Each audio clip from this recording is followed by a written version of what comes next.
What was the turning point in your life when you realized that making money is an inside out journey? So for me, it was really the beginning when I started making six figures. I really grew up like putting six figures on a pedestal because I grew up with this duality of money, seeing money on one side of my family, but growing up in poverty. And so I was like, 100K will solve my problems and bright lights and all of the things. And when I finally achieved that, I was like, oh, there's no party here, right?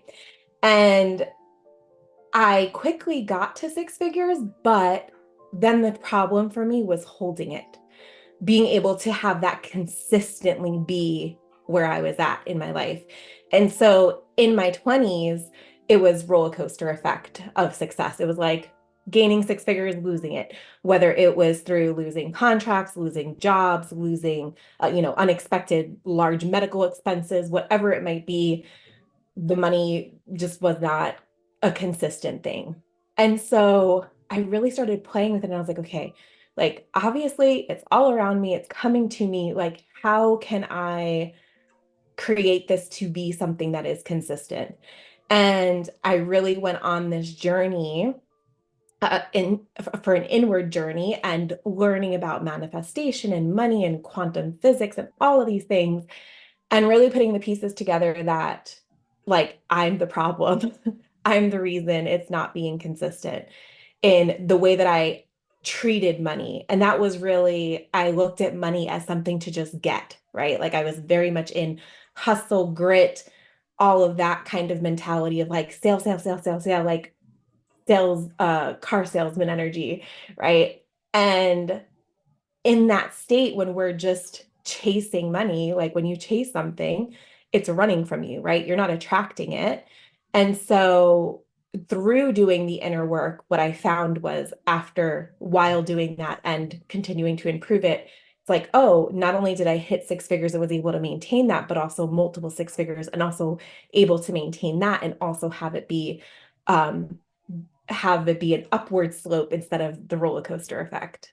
I find that so interesting because this morning I was watching Vanessa Lau's most recent video, or one of her most recent videos. I don't know if you know her, but she's a content creator and has built multiple seven-figure business or businesses even.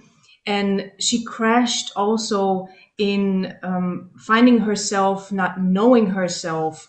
And I find that so typical in these days, or maybe I am just becoming conscious of it, that so many women are going through this, achieving six or seven figures, but then realizing that this is either not what they really wanted to do, because then you have to scale everything, right? The scale trap, so to speak, as Vanessa Lau Yeah. refers to it. You not only not have a party around that because it's really nothing special, it's only special to you because you've put it on such a pedestal. And then Yes. she kind of shut down her social media for an entire year. She fired everyone who was working with her at the time. Now she's back. Now she's refreshed and with a new mindset and kind of plan of how she wants to run business. And I feel that this is all also coming from maybe our fault to see or to think that we as women, we need to imitate men. And mostly we see Yeah. men in this space, right? How they run businesses, how they do things, and they are successful with it. And you don't see many men being burned out. If you see them, maybe they are pretending that they are not burned out. But I believe personally that women need to be very careful with who they are listening to and following men or men coaches and following their systems will always hurt women, because we are built differently. We need to run businesses differently, because money alone, like for men maybe, and even for them, it should not be the sole goal to go for it, right? You should always have kind of a purpose. Why are you doing all of that? What do you want to do with that money? Because money alone is just a tool for exchange, right? It's not like a means in itself. Like, so we need to be very conscious, and we need to make sure that we integrate our feminine energy into it, our feminine being into how we run businesses. And as I'm listening to you, how you started and how it all unfolded, it sounds like there were also quite some fears or limiting beliefs that you had, particularly about making more money. And can you tell us how you actually overcame these mindset beliefs and these limiting beliefs?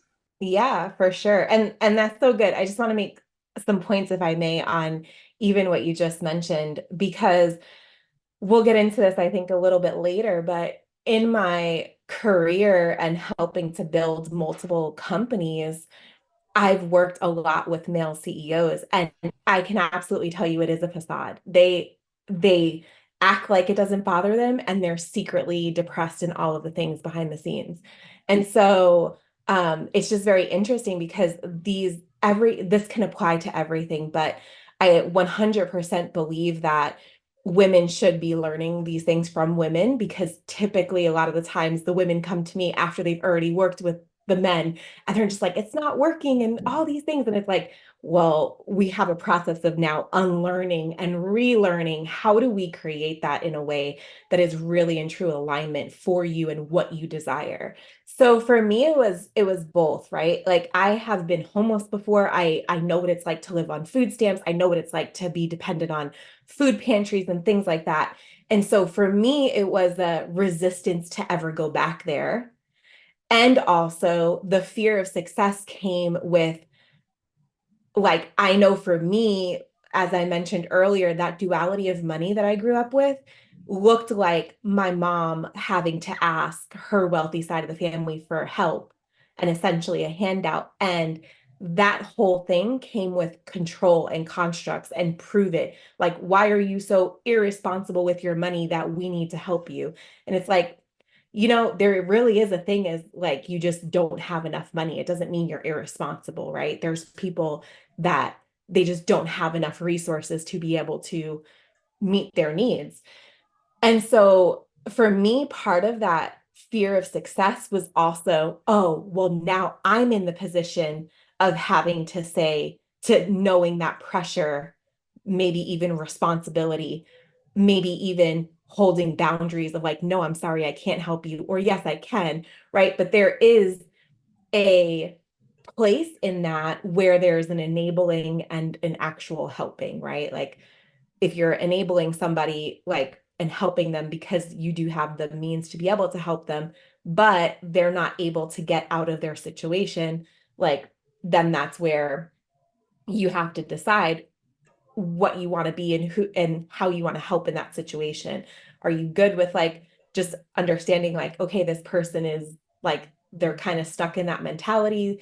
They're not going to be able to break out. And yes, I'm choosing to help them anyway, or what that might be. And so for me, the fear of success was making those kind of difficult decisions, knowing that there was probably going to be, phone calls and text messages and messages like, hey, when people find out I'm as successful as they are, could you send me a couple of $1,000s? Could you send me a couple $100? How about you help me out? And I've had those things pop up, and I've decided, depending on the situation, depending on the person, like, how I handle it.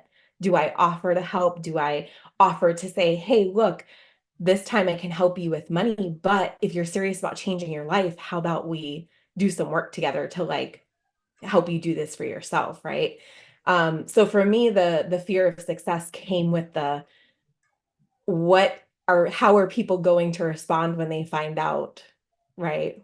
And holding the responsibility of the things that come with that level of success, even in the sense of, choosing to build teams out and being responsible for other people's salaries, and then you're essentially responsible for their family. Like, there's a lot of things there that I know I experienced, like, early on. And do I even want that kind of level of responsibility? The clients I work with, I have clients that they're beautiful, like, easily making multiple six figures, and their work is beautiful. And I'm like, let's share this with the world. Like, are you ready to expand? And their biggest resistance is like, I don't want to be known. I don't want to be seen. I don't want people to know that I have this level of success, because then and they're going through the story of like what's going to happen.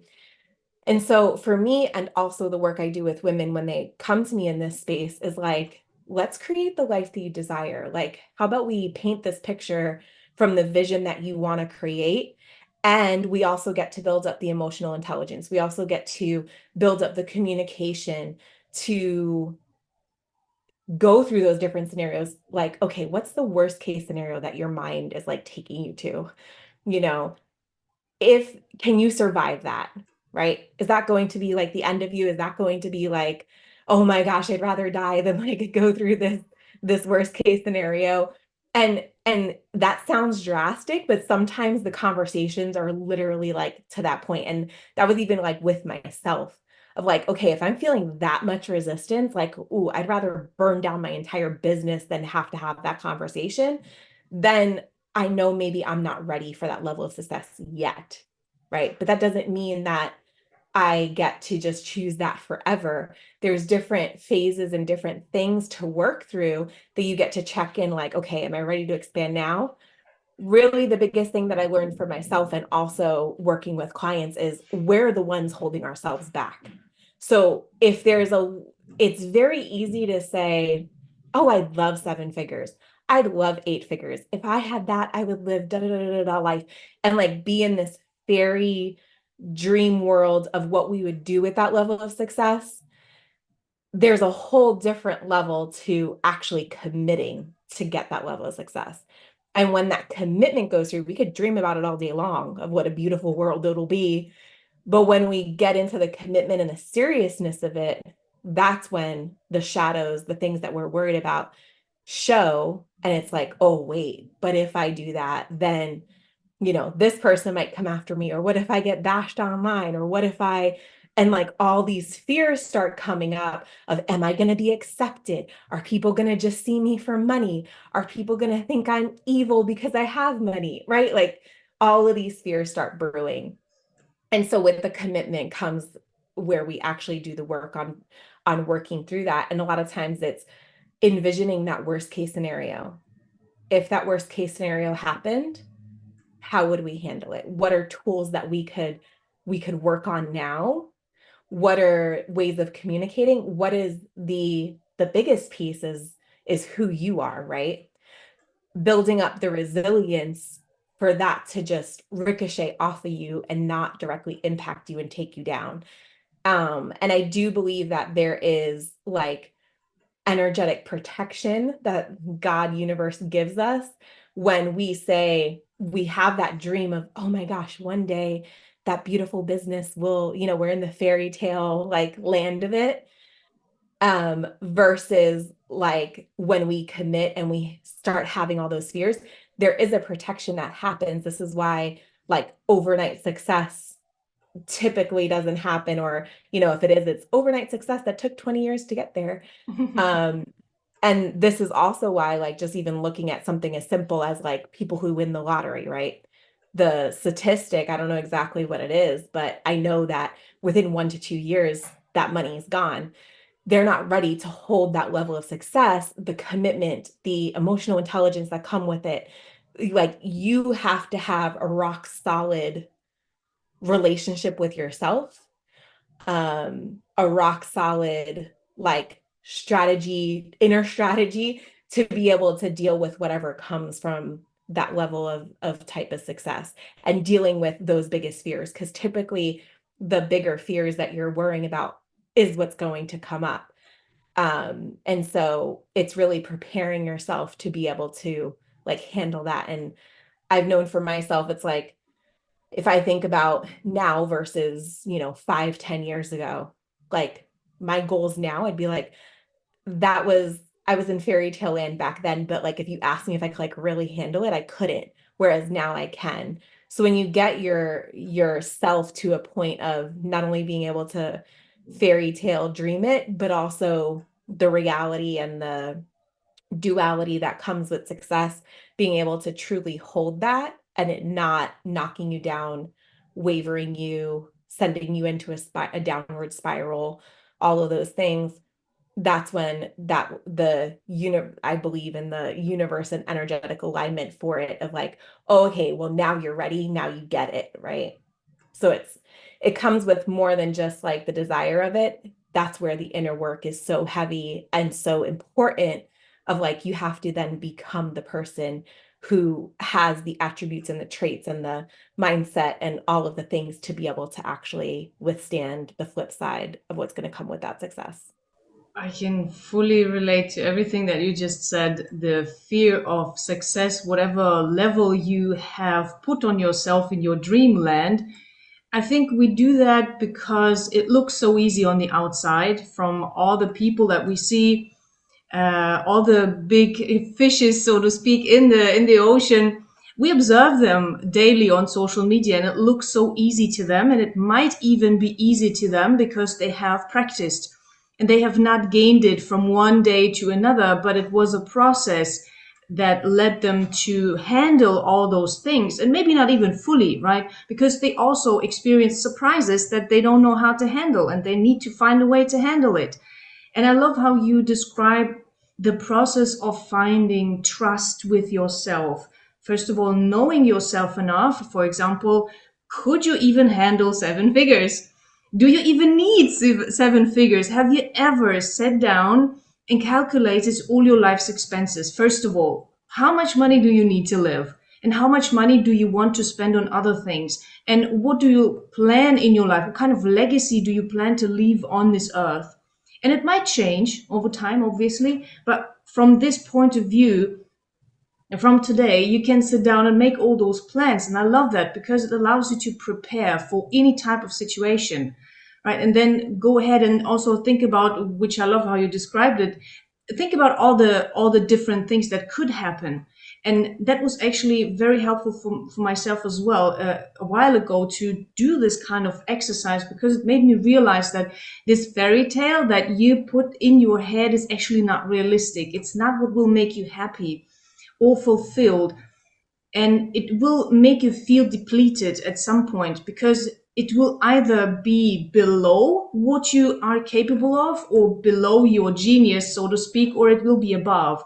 Now you need to find that kind of balance to really nail that and really try to find that perfect genius zone of yours, right? To find that spark and place where you can really shine without overworking yourself, without falling into depression, but on the other hand, without procrastinating because it's really not what you should be doing, right? And I think there is a whole palette of things that you need to think about. I think when you start a business, scale a business, to not fall into these various traps that Vanessa Lau again spoke so beautifully about in her video, like literally broke it down so genuinely, so honestly about what her journey has been. And I see so many similarities to your journey as to that you broke down, so to speak, in after achieving a certain point and then rebuilding from a better place. And I Yeah. think we, everyone who has gone through that journey is an incredible source and it's incredibly inspiring for other people who are not there yet, who plan to scale, but who don't know what to do or how to do it. And listen to Alex Hormozy, Grant Cardone, and all the big fishes, right? And I can confidently say it will be a mistake, especially if you're a woman. Now, I love that you have a plan and a process as to how to get there.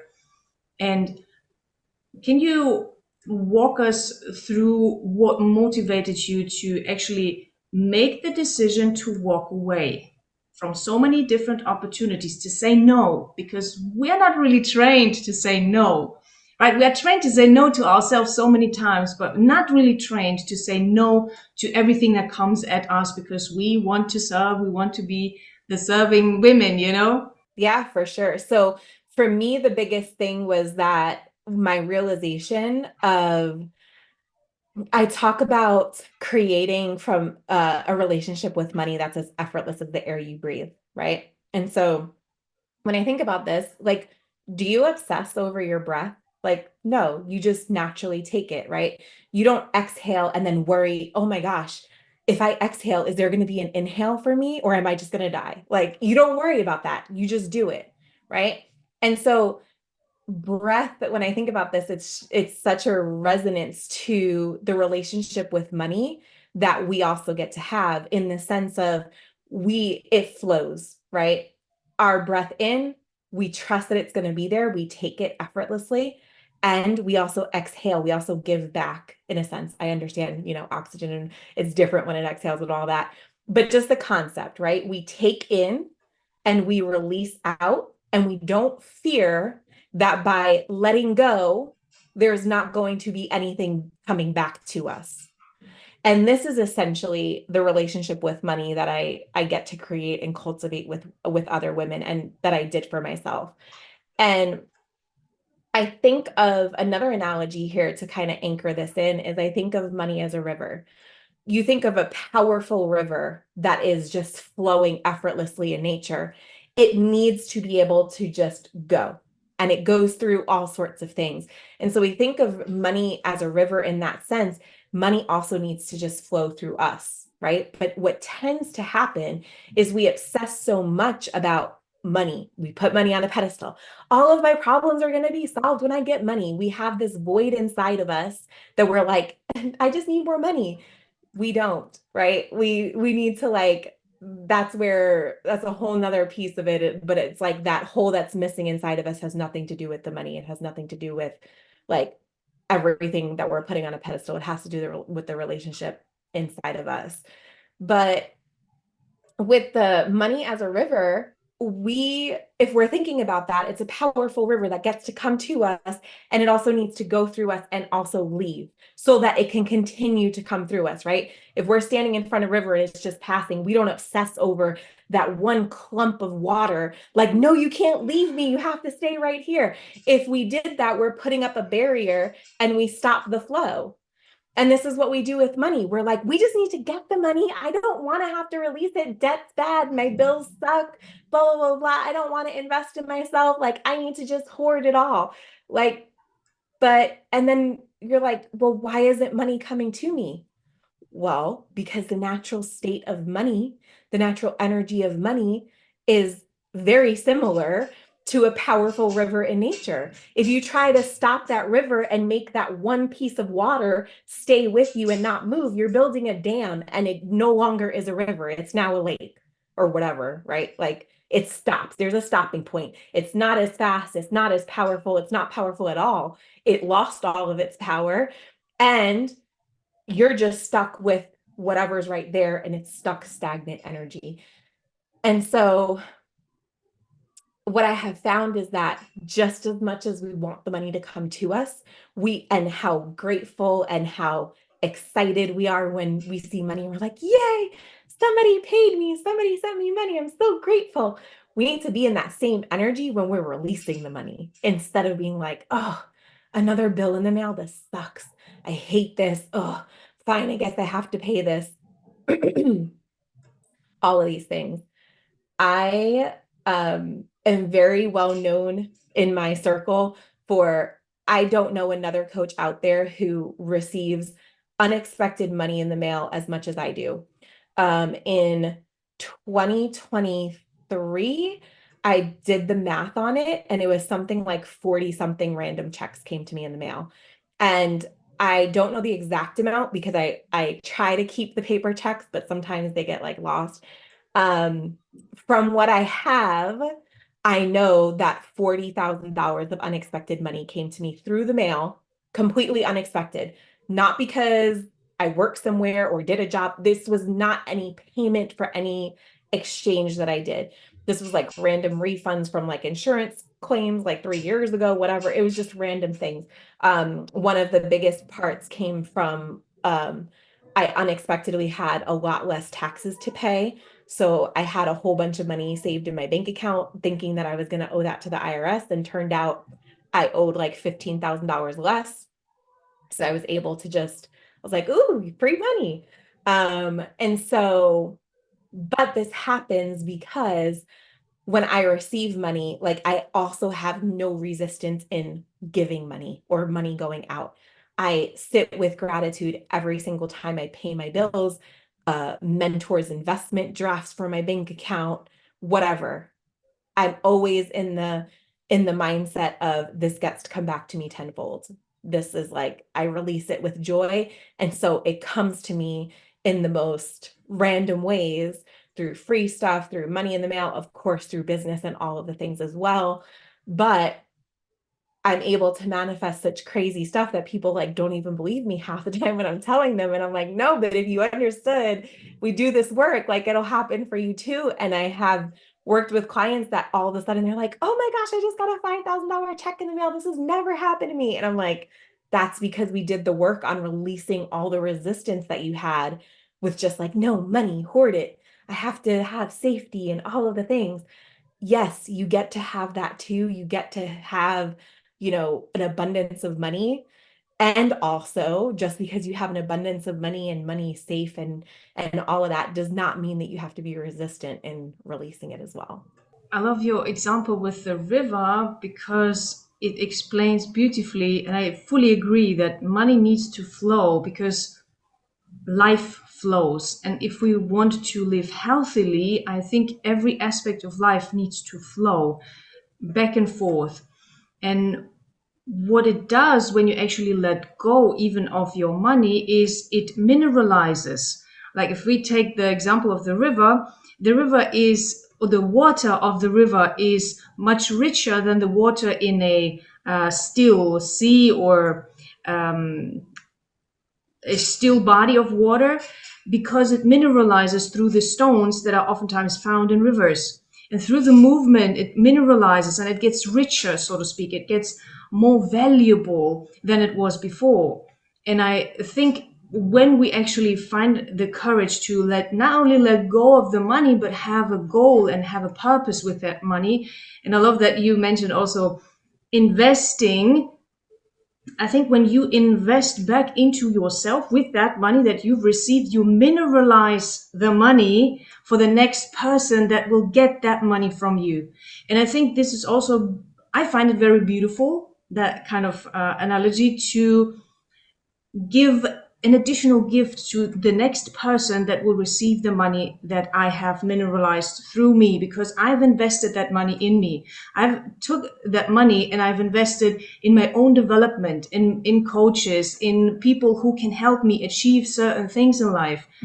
And I think this is the most beautiful thing that we can do for each other, not only for ourselves. Just spending money on cars, houses, and what have you, me personally, has never been a big desire. These are all beautiful things that are everything that people have created, the rich and wealthy material things. They're beautiful to look at. It's a joy to look at them, but it is not really enriching me on a soul level, I feel. So whenever you actually invest that money into your soul, into the well-being of your soul and your whole entire being and your health, you enrich the money, and then you let go, and you have the next person have much higher energy with that money. And then you create a world of wealth that we have not known so far, because many people tend to spend it on material things that have no meaning, just to show off, oftentimes to people that they don't even care about, as Gary Vee oftentimes says, right?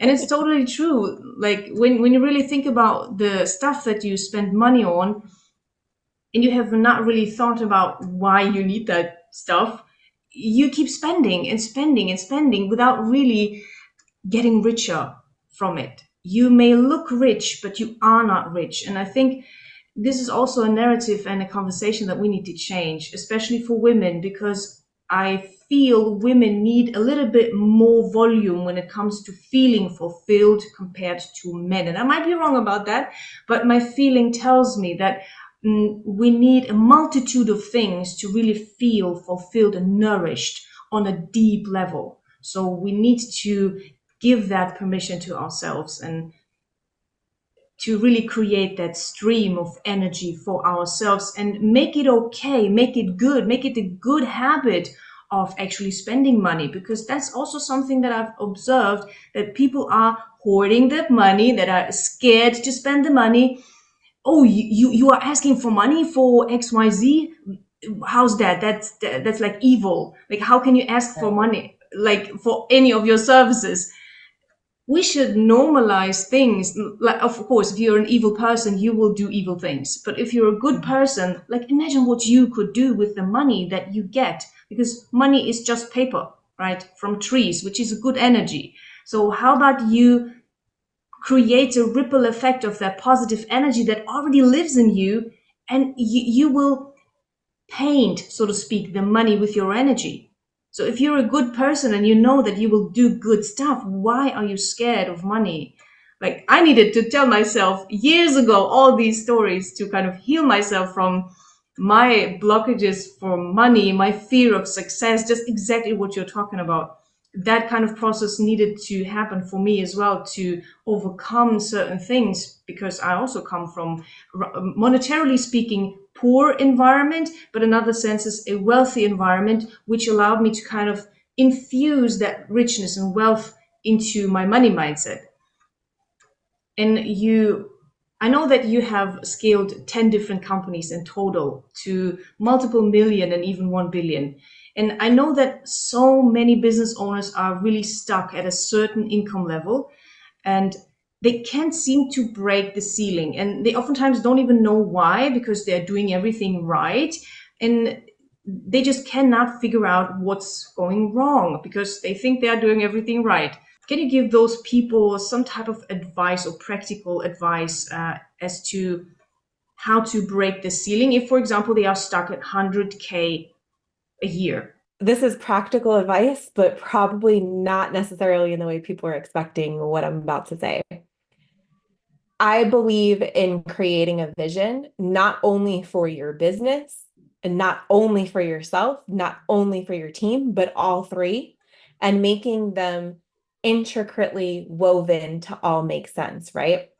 And so the number one thing I see, first of all, it starts at the top. It starts with you. So if you're not seeing a result you want in your business, I don't care if you have a team of 100 people, 1,000 people, zero, it doesn't matter what size your team is. You're the problem, essentially, is what I'm what I'm saying. And um and so that vision starts with you. What is the vision that you want to create for yourself? And this is where, particularly, like I love what we were talking about earlier with learning from men versus women. This is particularly important for women. Absolutely, men listening to this, I absolutely think that they need this as well, and probably more so than they maybe even want to admit. But it's particularly important with women because when we create the vision for what they want to create with themselves, that's their life. What does your work-life balance want to look like? What does your time with your kids and your family want to look like? And what does your relationship with your business want to look like? What do you want to achieve? What is your personal vision? We were talking, you were mentioning earlier about like not just money for the sake of money. Like, what is your bigger impact in the world? What movement do you want to make? What movement do you want to create? What are the missions and things that you believe in? I truly believe that like more bigger money in the hands of women is absolutely 100% good for this world and is going to be the trajectory of it moving forward. And honestly, even more money in the hands of conscious men as well. It would be men and not necessarily just women if men would stop just chasing the dollar and only wanting to fill their own pocket. But that tends to be in not to put all the men in the same bucket at all. There's definitely men that think differently out there, but the majority is the masculine energy we learn from business is, well, be successful in business. You can go buy the yacht, buy the Porsche, buy the dream mansion and all the things. And it's like, there is a world where we get to also create that. But I guess, and what is your bigger impact that you want to make on the world besides just self-fulfillment, besides just selfishness? You know, who do you want to help? Where do you want your money to go? And the reason I think like big money in the hands of women specifically is those things that we care about in the world, like whatever, injustice against women, whether domestic violence, things like that. injustice against children, like helping homeless, whatever it might be that's near and dear to your heart, we're going to be the ones that get to change that. And the only way that that gets to change is when you have enough money to not only be able to be self-sufficient, financially sovereign, take care of your family, but you also have an overflow where then you also get to help whatever those missions are. And so absolutely, I believe that like especially the heart-centered ladies and the ones that like you're like seeing everything in the world that you're like, I would fix that if I could, or I wish somebody would fix that. It's you that gets to fix that, right? But you have to be willing to step into that 7, 8, 9, 10 figure version of yourself that is going to create the impact and the ripples in this world to be able to help those missions. That's your vision. That's what you want to create, right? And then your vision for your company usually has a parallel vision there. Meaning, if you're passionate about saving the planet, let's say, then your company's mission and one of the core values is to be socially, environmentally sustainable, right? If you care more about social impact, then your company should have a value, should have a vision that has to do with social sustainability, right? And so these visions become parallel. And then where it comes particularly important when we're talking about scaling, I've scaled companies into the, 8, 9, and 10 figures, mostly. A lot of them very quickly started at 7 figures, but a lot of them went very quickly to 8, 9, and 10 figures. And this was because when we're building that core team, and this is also something to think about, even if you're only at 6 figures, or maybe you're not even at 6 figures yet, but you know you want to make that bigger impact in the world. Understand that your team is going to be essential. Your first couple of hires are going to be essential. Your what's referred to as the C-suite in corporate America, your executives, your chief operational officer, your chief financial officer, yourself, all of these top level people that are going to help, they're going to be the pillars that drive your vision. And so the vision you're setting for your team needs to be in complete alignment with the vision for the company, with the vision that you have for yourself as well, in the sense of the impact that you want to make, right? And that's where I'm talking about all these three visions get to be intricately woven. Obviously, your team doesn't necessarily care about your personal vision of helping your family, but they do care about what's on your heart as far as the impact you want to make in the world. And they need to be bought in 100% on that vision to be able to then drive their team to that vision as well. And so when you have this full vision alignment throughout, that starts with you, then it is, I'm not going to say it's easy. Business is always hard, right? It's always there's always something, but it's easier. If you just say, well, you know what, I just need somebody to help me, so I'm just going to buy, hire the cheapest person. Okay, well, probably you have maybe a 3% chance that they're even going to align with your vision, right? Like you have to do more than just look at what are your needs and how much is it. You have to look at like, who is that person? What are their core values? Do they align with your core values? Are they in opposition of your core values, right? All of that matters way more than we even think necessarily it does. But in my 15 years of building companies, I have seen this. This is a lot of times a very defining factor. And if it's not a defining factor in the beginning, it will reveal itself later on and it's going to be a problem regardless. And so whether no matter where you are at in your life, just really thinking about what is the vision that you're setting for yourself? What is the vision for your company that you want to represent? And whether you have a team, are going to build a team, or maybe a team's not even on your mind right now, but you still know whenever that does come up for you, that that needs to be in alignment all the same. Many people create a business plan, right? And this type of business plan is like an island, right? It exists on itself somehow, even though you are the one who has to fulfill that business plan on a daily basis. So my personal hope is that we can turn these wheels around somehow to first think about what kind of a life do you want to have. And I think nowadays, and I'm super grateful to be alive during this time with so much opportunity in so many automation opportunities. It's just amazing because it allows us to ask that question. Like my grandparents could not ask that question. It was just out of the world to think like that. But living now allows us to ask this question: what kind of a life do I want to live and to lead? And you might think, oh, that's kind of like a spoiled brat that you don't want to work anymore or something. But I think the question can go very deep in discerning, okay, I don't want to wake up at 5 in the morning, for example. I know from myself, my body needs more sleep and women need more sleep. Like we need 8 to 9 hours sleep. So if Yeah. we want to make that happen, if we want to live a healthy life, and health is like my upper pillar, like nothing above that. So I always try to strive for that at least, even though I do a bunch of mistakes myself.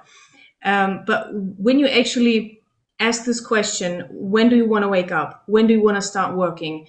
What do you want to eat? Because that will determine how much money you will need, right? Do you want to eat caviar every morning? Like you would need some money, yeah.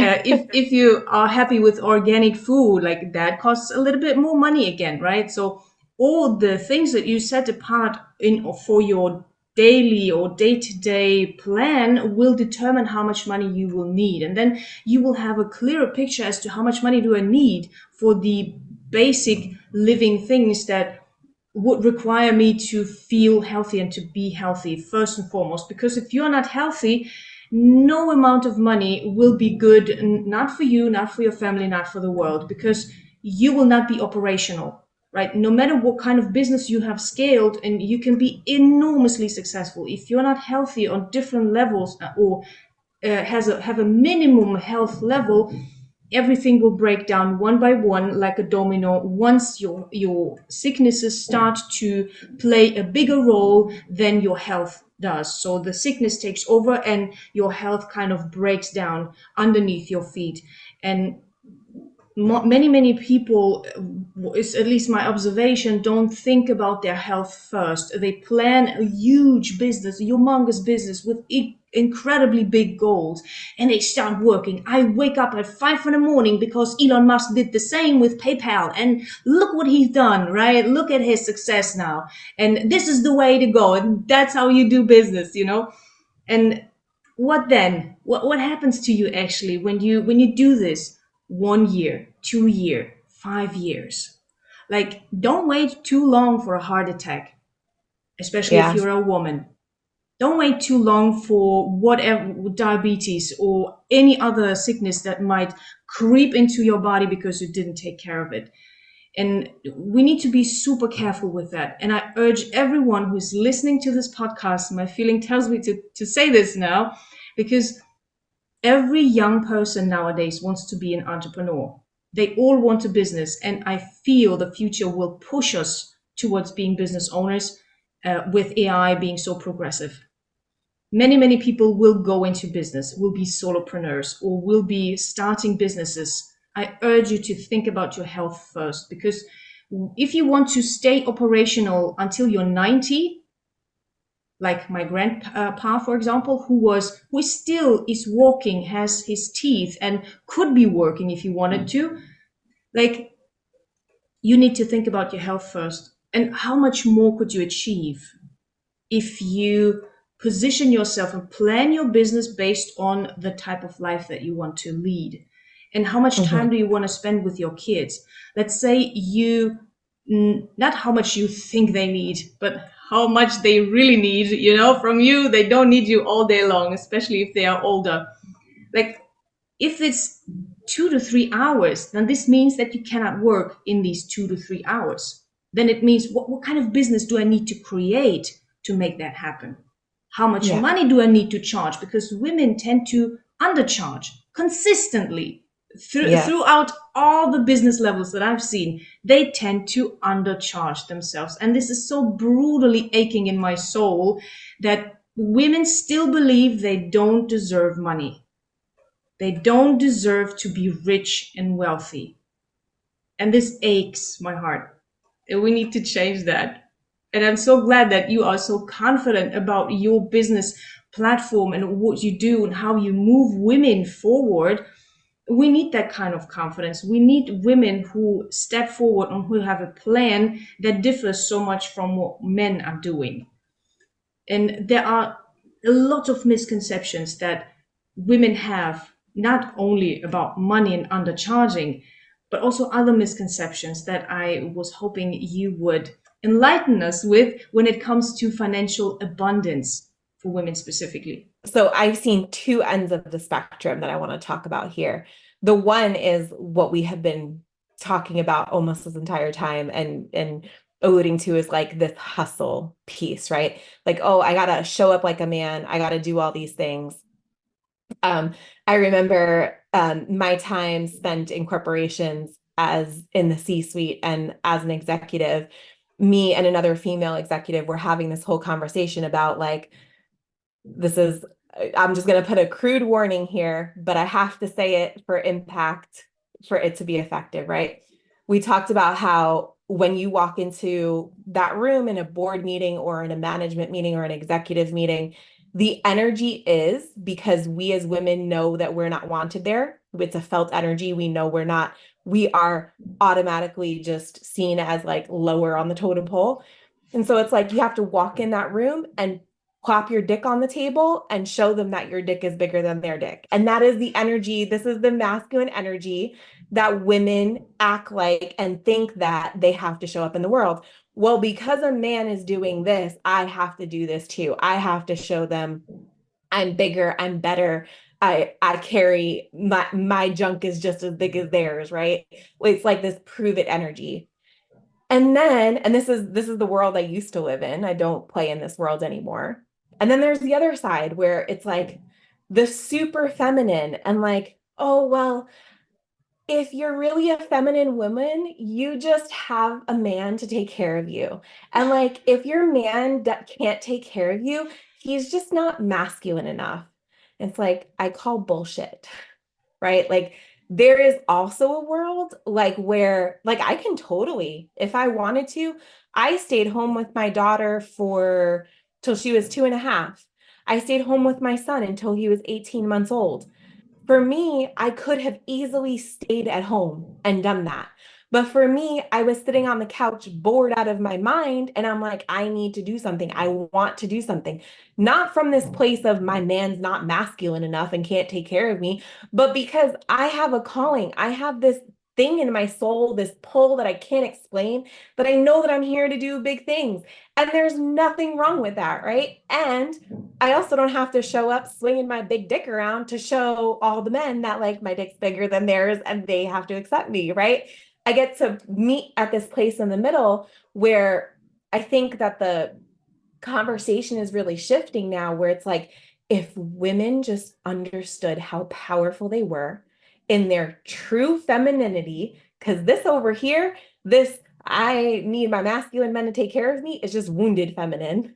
And this over here is wounded masculine. Like we get to come from a place of this balance of like, if you understood how powerful it is to really stand in your feminine and have this balance of masculine, because regardless of if you're male or female, like feminine and masculine energy, we could do a whole nother episode on just the true differences of those and how it really relates nothing to female versus male. It's a energy that everybody has, that everybody balances no matter what genitals you have. And so, but for women, it's this dance of both, right? It's this dance of really understanding that your power is being in femininity, that you don't have to show up in the boardroom, the management room, the whatever room, the room with other 7 and 8 figure, um, you know, entrepreneurs or coaches or whatever. You don't have to show up there swinging it all around, showing yours is bigger. And you also don't have to show up there as little damsel in distress. I need to be taken care of.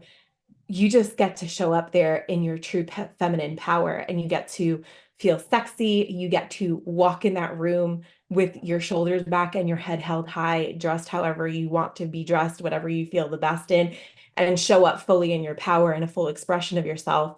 and knowing and understanding that you're probably going to trigger the crap out of people because that room is filled with people who are wounded masculine and wounded feminine, and they see you and they're like, what the heck is this? Right. And in this dance that I call it, that I teach and share and help to develop with my clients, is you need the masculine in business. You need the masculine in life, right? Even just taking care of your kids. We think of feminine energy like the mothering energy. The mothering energy is not feminine, it's masculine. You're telling your kids what to do, right? You're dictating them essentially.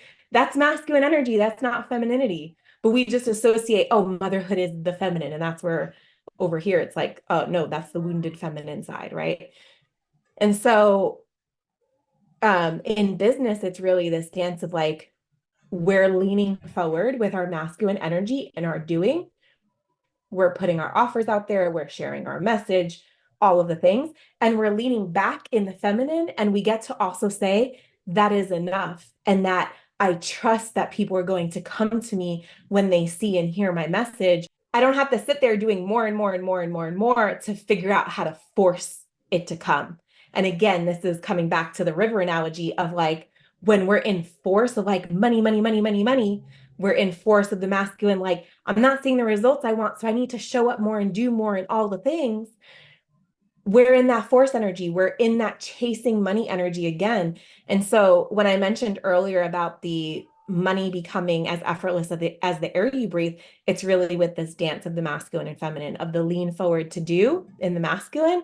Yes, there is masculine things required, and we get to lean back in the feminine, and we get to say, I put the offers out there, I did the things, and now this is where the surrender, the trust, and the flow comes in, that it gets to be effortless in this sense. It's not effortless in the way of I never do the masculine, right? There's the other side of that too. I work with a lot of spiritual entrepreneurs, and sometimes it's the conversation of like, they're too in their feminine. They're like, well, I shared one time this week or one time this month. That's enough. People should know what I do by now. They don't, because, social media strategy, especially if you're building online, it's a parade. It's everybody, you could post 10 times a day. 10 different groups of people are going to see you post that. Not the same person is going to see all 10 posts typically. And so comes back to this strategy of like, okay, we got to show up.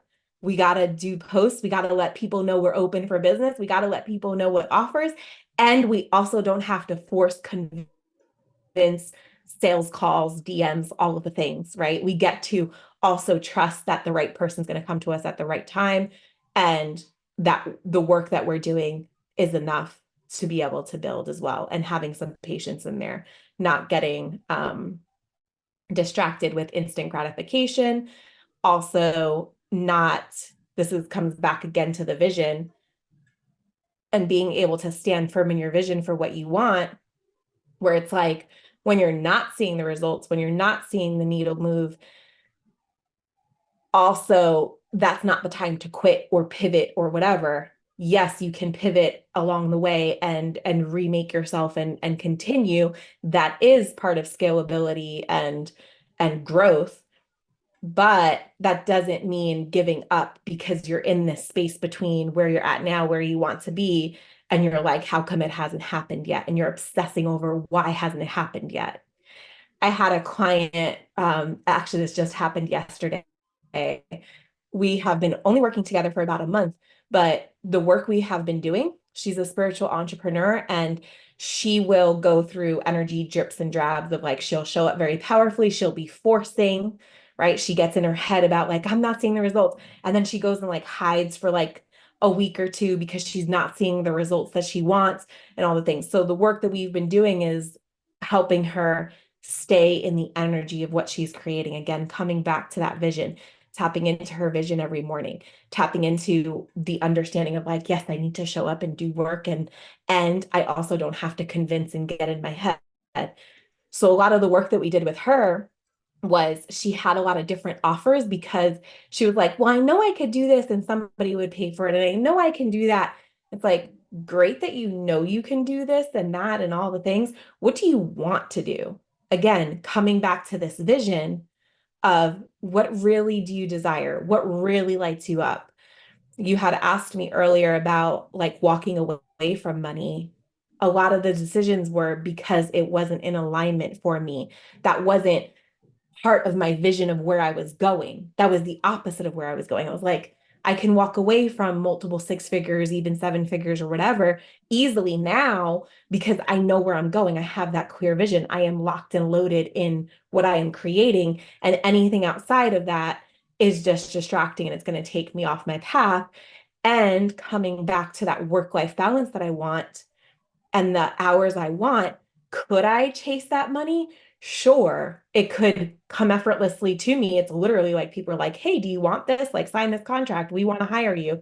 And it's like, no, thank you, because I'm going to pay for it in my time. And at the end of the day, my vision coming back to what I'm really focused on now is having that spaciousness within my business every day within my business from 4 p.m. till 7 p.m. I am doing nothing but spending time with my kids. And so that's just what I created. And then now, even my evening hours, I'm every now and then I'll have some evening hours for clients that might be in different time zones or need that kind of space. But for the most part, my business is 9 a.m. to 3 p.m., period. And that's the hours I'm working between because that's what I desire to create. I want that freedom with the money.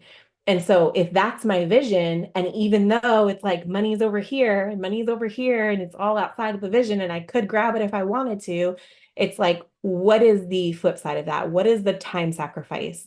Is that in alignment for what I want to create now?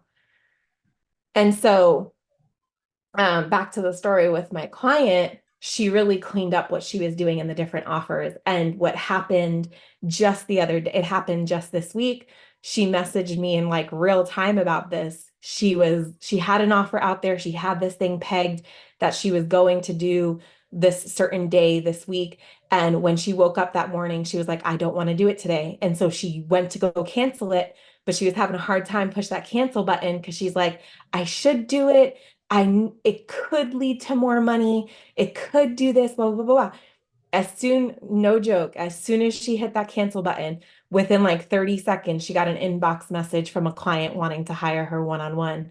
We had just done work with her 5 timesing her one-on-one rate. And this was the first time she got to share her new one-on-one rate with this person who just DM'd her. She shared the rate, and the person's response was, sign me up. And it was that easy. And we anchored in right there of like, see what happens when you are in true energetic alignment for the kind of offers that you want to create. You attract the clients who feel that, who understand that, who see that, who know that you're the one that can help them. And they also get to be the ones that effortlessly pay. So within about 3 minutes of that whole decision to cancel DM, she got a payment for 5 times more than she's ever made for her one-on-one package. And the work that she did to get there when she was working through the mindset of like, should she show up on that thing that she wanted to cancel that day? She went out in her yard and played. She went in nature. She went where she knows that she's going to anchor back into her vision, that she's going to anchor back in her energy. She didn't just sit at her desk and play the shoulds game of like, I should do this logically, this makes sense, blah, blah, blah. Typically, the biggest movements in business and where you start seeing the quantum leaps and the biggest success is when you stop following the shoulds and, well, logically other people would, it doesn't matter. It's what are you creating? What do you want? What is your vision? What is your ideal client, right? And really coming back to that every time is the catalyst for the quantum leaps and the quick in a way successes in your business. I love what you said about giving, meaning posting and doing stuff and the masculine energy, and then leaning back. And I think what is oftentimes missing when women are leaning back, they are thinking they have to wait. But I think it's a mistake to just lean back and wait till something happens. I think you need to receive, make space to receive. To receive what? Right? Someone might ask. To receive feedback. Actually, if there's no feedback, then you need to twist certain things in your, let's say we are in this social media posting strategy arena, and you wanted to achieve more visibility, more traction, more engagement just in general, and get more leads into your business. Now, if you don't get any feedback, this means that you are either posting on the wrong time, at the wrong time, that your people are just maybe asleep, right?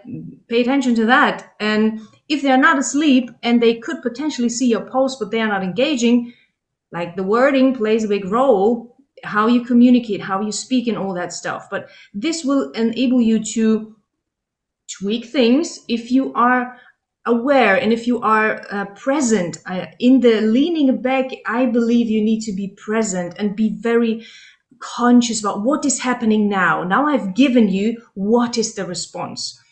And Hmm. in the moment of being quite aware of what is happening around you, you can make better decisions, not just post and wait and do something else, but at least that's what I do and have seen big success with it, being very open and listening to people. What are they saying to you? What is their feedback, both negative and positive? You should not just block all the people who have negative opinions about what you're doing, but actually Yeah. listen to them, even if you call them trolls, even if they're bots or whatever. Just have an open mind, but be aware that you are amazing at what you Hmm. do. If you have found your space that you absolutely love and you are so convinced that this is it, this is you, and this is the spark that you want to show to the world and that you want to give to another person because you know it's so valuable, you will know that you're amazing even without any feedback, even with no one clapping. You know how good it is what you have to give. This is, first of all, the kind of mindset that you need to live and cultivate every day until it burns by itself, so to speak. This type of fire you need inside of yourself. And then whenever you start posting, everything will have a ripple effect based on the energy that you give out. And to scale healthily, I think you need to be conscious about what is happening in the market, because the market is changing all the time. And when you don't listen to your audience and you just, okay, I've created this product or service and I will just run it the next 100 years, no matter what happens, because this is my plan. I think you will do yourself a big disservice because you don't know what the market needs yet. Even if you are a very experienced person and you've been 20 years in business, it always changes. Audiences change, technology changes, the usability of services and products and courses change. And if you don't want to be like the river and adaptable, you will get stuck somewhere, right? And again, you will have negative feelings about yourself. You will make yourself believe that you're shit, that you're not worthy, that, all these stupid things that we tend to think about ourselves. Like, your self growth also should always be, and this is my personal opinion, how I run my business, my self growth is number one. I'm a consultant, yes. And I do also coach. And I love helping people. Like, this is the core of my being. I absolutely love doing it. Seeing other people succeed and grow and be the best that they can be. But my personal growth is number one. So whenever I actually go out and put out content that is from the perspective of, I want to grow in this area because I'm not an expert. I might be good at many things, but I'm not an expert yet. I want to be better. And you need an area where you want to grow, where you don't believe you're it, you're the expert, you've got it all figured out. If you believe that, my personal opinion is that you need to treat that kind of mindset with careful decisions, right? You need to find an area where you are so passionate about it that you don't find the ceiling, that you want to grow.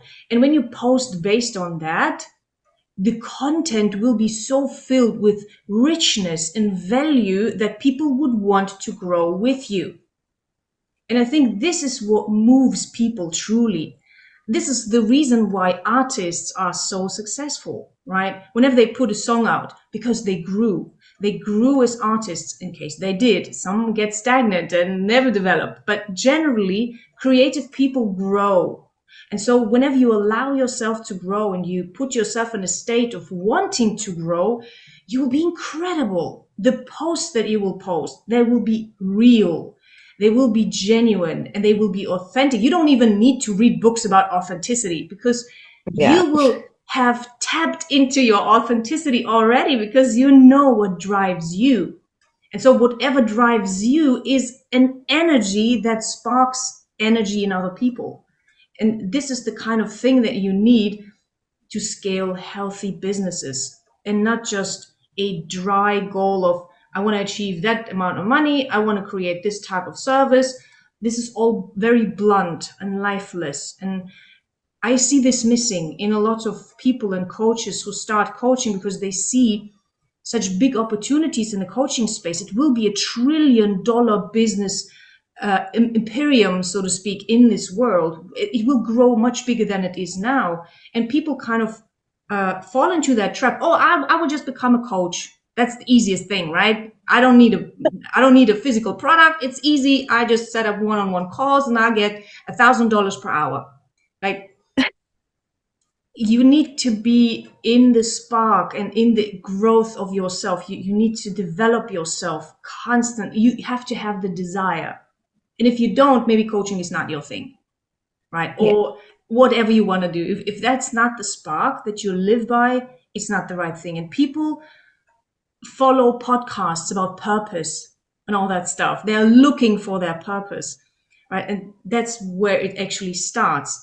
Your job, what you are doing with people, they need to be ready for you. They need to have found their passion, their spark, and their purpose before they come to you. Because you take them, then their purpose and passion, and you scale, you help them scale. But I believe whoever is listening to this and find interest in your work, be ready. Find your Yeah. purpose, find your passion, and be ready to explode when you start working. How I think about it is very different and from what most people like. And this was me too. This was the old me too of like, I have to find my purpose. What's my purpose? What's my purpose? And I really do feel that like when you anchor into, you might feel this in your heart, you might feel this in the pit of your stomach. It just might be a knowing.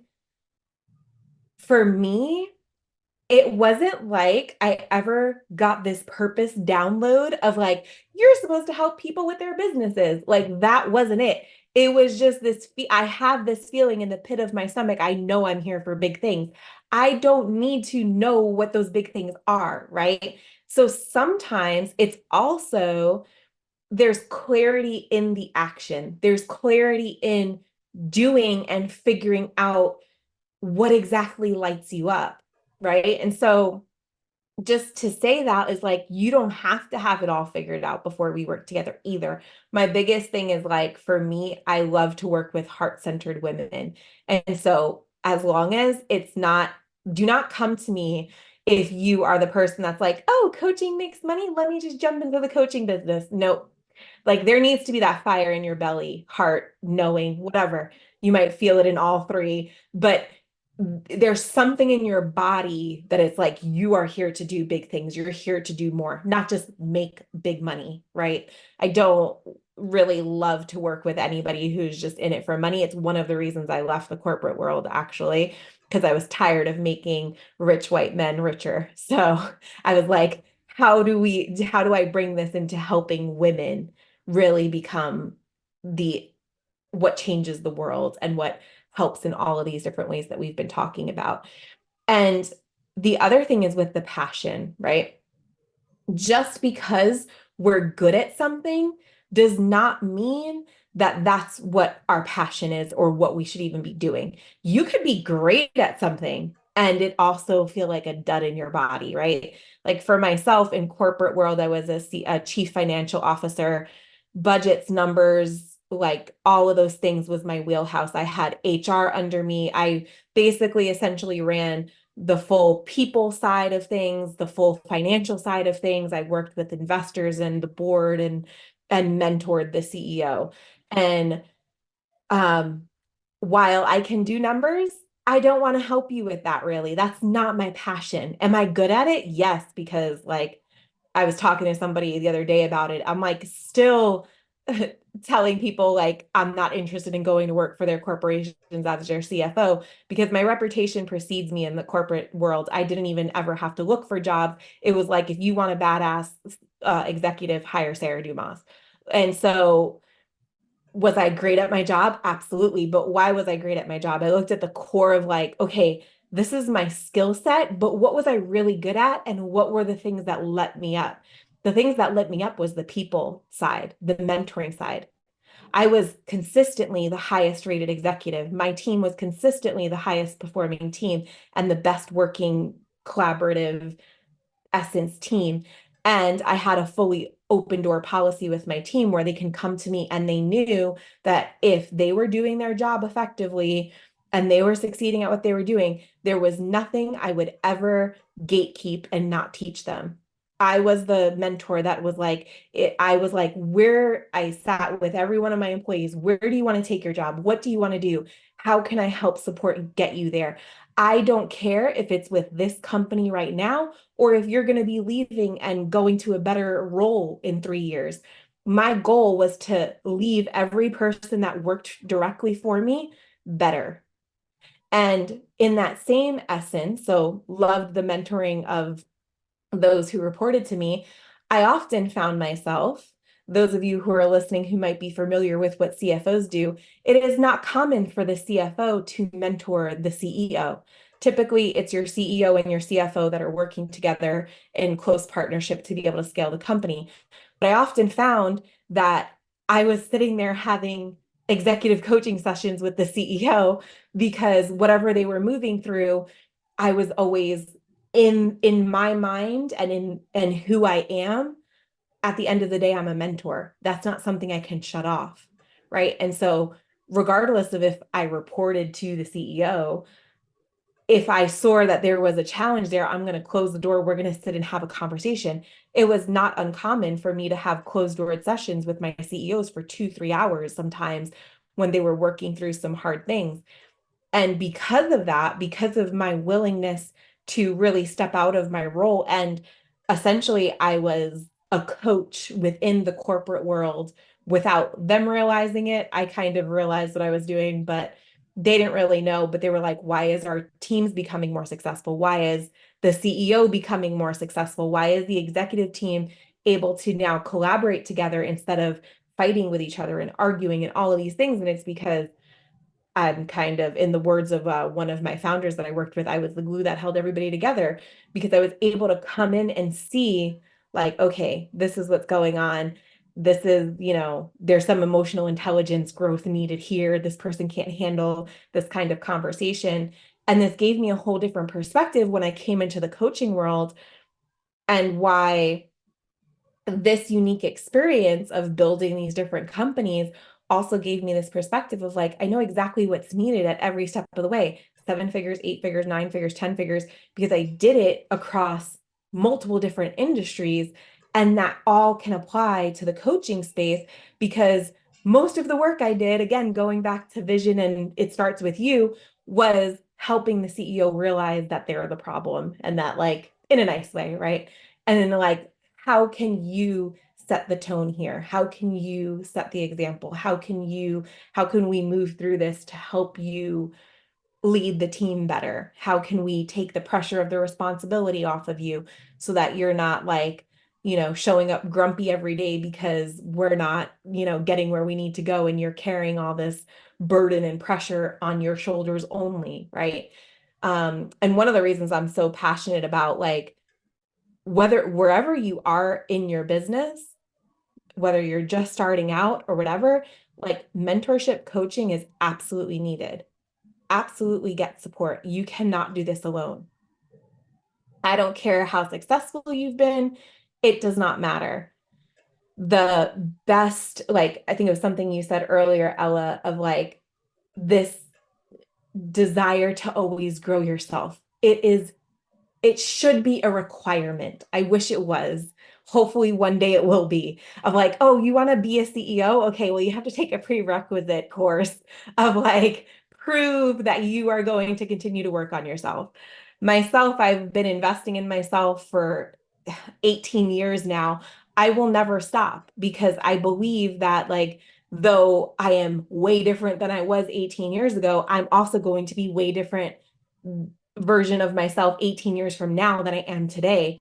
And that only comes from my choice that I believe and I know and I see from all different aspects, from other people, from my own journey, that the personal development growth, there's always something to work on.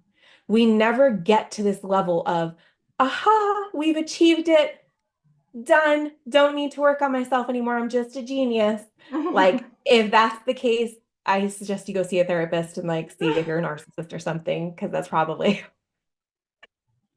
right. Like, because truly, once you start doing this work, and maybe there's some it's a naive piece too, maybe you haven't done a lot of this work to really, or the right kind of work to see the transformational results. But when you do start working with the right kind of mentors and the mentors that can guide you and know the challenges that are going to come down the line and help you work on them now before they even become an issue, there's this evolution that continues that survives our lifetime up until the day I'm on my deathbed. Like, the day I die is the day I stop this professional work, this inner work, I should say. Professional development is what I meant to say. But that will be the day that I stop, is the day I'm dead and can no longer do it. Right. Until then, there's always some level of growth there that is possible. And just like we want our companies to grow, like, we can't believe in one form of growth and not the other, right? Especially if we want to achieve this holistic approach that we have been talking about this entire time, of like having it all, having the work-life balance, having the time with your kids, having a great marriage or relationship or partnership or whatever it looks like, and also being able to build a successful business. That doesn't happen without a holistic growth plan and holistic growth outlook, and realizing that it's all intertwined together. We are shifting from this place of, in the past, and even talking about what we were talking about earlier, like this very heavy, like, men in business. It's always been, if you look at that, this is why we have people building 7 and 8 figure businesses and they're completely miserable and they're tearing it all down, because they've only been focused on business growth. They're not looking at their holistic whole life growth, their health, wealth, family, all of the things. And so I really think that we're starting to shift, and in the industry and in just business in general, of like, people are making this realization now where it's like the money doesn't really matter at the end of the day. Like, it's nice, but particularly with women, I think we're realizing that that's a dead end, because we've learned from men who still have the same mindset of just build a business for the sake of building business, for making money, to buy the yachts and the things and all of the fancy stuff, be a successful business person. And then those people also they're on their fifth marriage, they're miserable at home, they're drinking on the weekends, they're on their yacht to fulfill the void that they still have, though they are literally a billionaire, right? And so now, with women coming more into the space, it's like, they're like, how does how will my life with my children be impacted by my business? And my answer is, it doesn't have to be, right? Coming back to the vision of, what do you want to create for yourself? Setting up your business in a way where it can create that spaciousness and that time, not only for yourself, but for your family, and being able to have the best of both worlds.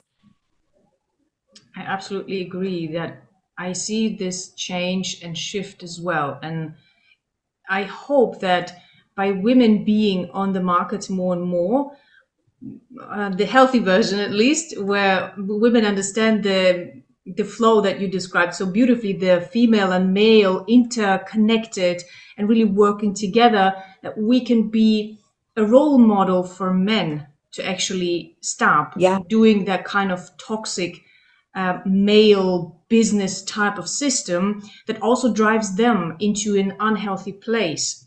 And I think they can see a better version of it, right? That they also can take self care very seriously and build businesses that are sustainable and healthy for them, and not just be seen as the breadwinner or the one that just brings the money home.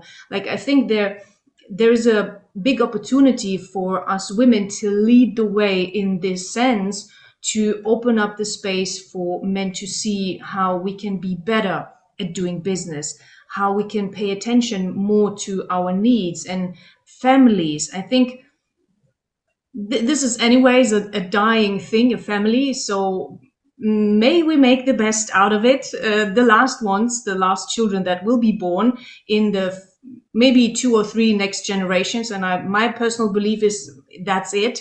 We will not have any humans born. Maybe that's an extreme, but that's kind of an idea that is living in my head. So I think whenever we are growing, that was also a beautiful point that you made with growth. Whenever you continue and you don't stop growing, you feel alive. I don't think there is any other state that can make you more happy than feeling alive. And to feel Mm. alive, you need to grow, just like a flower. The In the time span when a flower grows, it is the most beautiful. But when it actually stops growing and the petals are falling apart and falling to the ground, that's when you feel the flower is dying and it is not beautiful to look at anymore. And then you just throw it away or you plant a new one. And I think it's the same with human beings. And this may shock a lot of people who are listening to this now, to hear that my belief is that many, many people, especially in the Western world, are already dying with 30 when they reach their 30th birthday. They are already losing all their petals because they have been doing the wrong thing for 30 years. And now they are just dying because their idea of a perfect life was to get married, to have kids, to have a stable job or a corporate job or whatever. And this is the surefire way to kill yourself by the age of 30, because you're not really living at that stage anymore. There are very few exceptions, people who are actually feeling so fulfilled in a corporate world or married and having a house and a car and these traditional, I would say, ideas about life. But for most people it does not work because it does not leave room for growth. This is also the reason why so many relationships are falling apart, marriages and divorces and all that stuff, because it leaves you stagnant. It literally drives you against the wall. You cannot grow because you have set up everything so stiffly that it does not allow any modulation. The river cannot flow. You've literally created a pond, right? It's not a river, it's a pond, because there are borders everywhere. You have your house, you have your car, you have your family. Not to say that you should go around and look for new partners. That's not what I'm saying. Another aspect that I find important, and you touched on it, is speed. Whenever we scale a business, for example, if we don't pay attention to the speed as to how fast we scale, meaning not attune or tune the speed with which we want to scale the business to our own heart rate, we will fail. And I may be a bit extreme in this sense, but I feel like our body dictates a lot of things that we do in life. And we will have the best time, not only in life, but also with business, when we listen to our bodies. And the heart rate is actually a beautiful clock that we can live by. And Mm. when you try to reach higher positions or things in life that is faster than your heart rate goes, you will burn out or you will get a heart attack or something like that. It will be misaligned with your body, so to speak. And the same with, like, we can compare that to music. Whenever you listen to a song when you want to chill out, but you put on a song with a high beats per minute, like, you will be so exhausted listening to that stuff. On the other hand, when you want to make a party, right, and you feel so energized, but then you start listening to a jazzy, like, very chill song, like you will be so bored out of your mind. You will have no interest in partying anymore. You will go to bed and read a book or something. So it's the same with business. I feel like a lot of people are losing interest in their businesses and feel like completely dead by a certain amount of time because they also don't pay attention to speed, how fast they want to go. And for that, you have to really know yourself. How fast can you really go? Like, what's your speed? Not only by your heart rate, but for me, for example, I know exactly I can run like a cheetah for 3 months. Like, I have high energy, I can do it. And I have discipline, like enormous discipline, and the highest energy, not only mentally, but also physically. That's also a difference.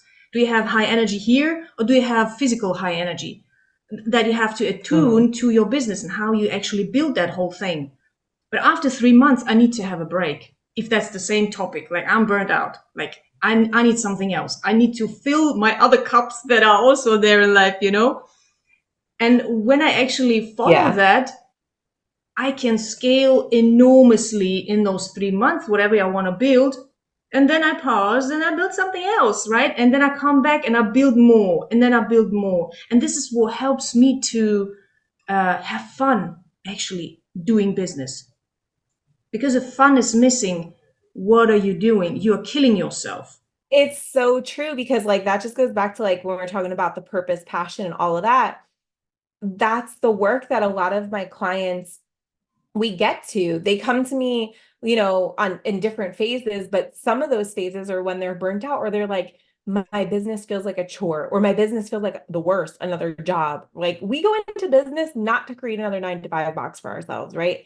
And usually people take that quote and they're like, yeah, it's not a 9 to 5 box, it's a 6 a.m. to 12 whatever, 11 p.m. box. Like, no, it's not an extended, it's not more than 8 hours, it doesn't have to be.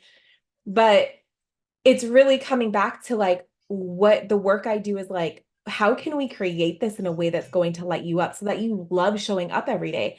I love showing up in my business every day. Like people ask me sometimes, they're like, how the heck do you come up with so much content? How do you post? Like there's some days I post like 10 times a day. It is not because I have to. It is because it is pouring out of me and that I like to post in the energy of when I feel it. I don't like to pre-create my content. And so for me, I just share as it's naturally coming and it flows that way because I'm so in tune with what I'm doing. I'm so lit up with what I'm doing. Conversations I'm having, all of these things. Like I look at everything that's happening in my life, in the conversations, in the day to day, and what are the takeaways from it? What are the inspirations from it? What are the whatever? And I post about it, I create content about it, I create offers about it, like, and so, but this is what happens when you're like fully in line with what you're creating. You have those blinders on and you're looking at your vision and you're standing in that. You're able to create from this place of passion and this place of like overflowing energy instead of this place of, well, I have to show up and do this, force building another 9 to 5 box for yourself and all of those things. Sometimes like some of the clients I've had, they've been at 6 figures, they've been at multiple 6 figures, and they're like, well, I don't know how to scale it. I can't scale it. And like the work we're doing is like how to make them fall more in love with their business again. And also looking at the strategy and like the practical things that make sense. Like if somebody scaled a 6 figure business doing one-on-one only, the easiest thing is let's take your one-on-one and create a group offer and scale your one-on-one as well. And all of those things is where we look at like repricing and like you were saying earlier, like pricing what you're worth, pricing higher. And they don't even have to take on more clients. Typically, they even start working less per week. I've had clients that they'll come to me with a 6 figure business, they're working 30 hours per week. We scale them to 7 figures working 10 hours a week. So it's like they get their life back, they get the passion back, they get this release of this burden and this heaviness. they're calling in the clients that they actually want to work with. Sometimes like it'll be they built their business successful, but they're kind of dreading showing up with their clients. Like they're not in love working with their clients.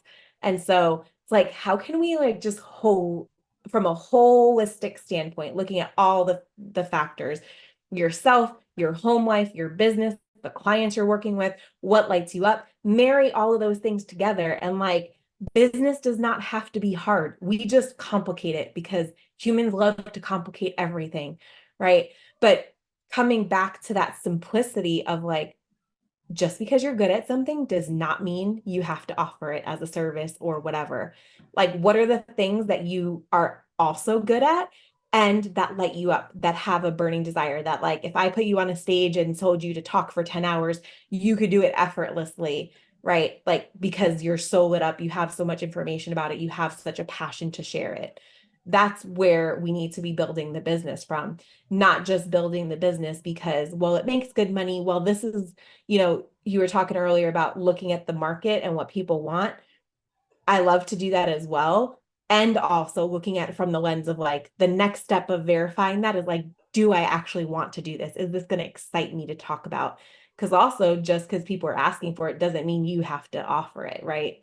This comes back to like the vision and what you want to create and what's going to excite you and where you're lit up the most from. When you get to that place of that like lit up energy, this can go super fast without the burnout and without all of those pieces because it's naturally pouring out of you versus this like, oh, well, I gotta sit down at 8 a.m. and go through my strategy and build this course that people want that like, yes, it's information, but it's so dry and blah, blah, blah, blah, blah. And this feeling of like force showing up from a place of like, I'm just trying to make some money. Like we get to love our business and make good money doing it and have time for our kids. We get to really have it all.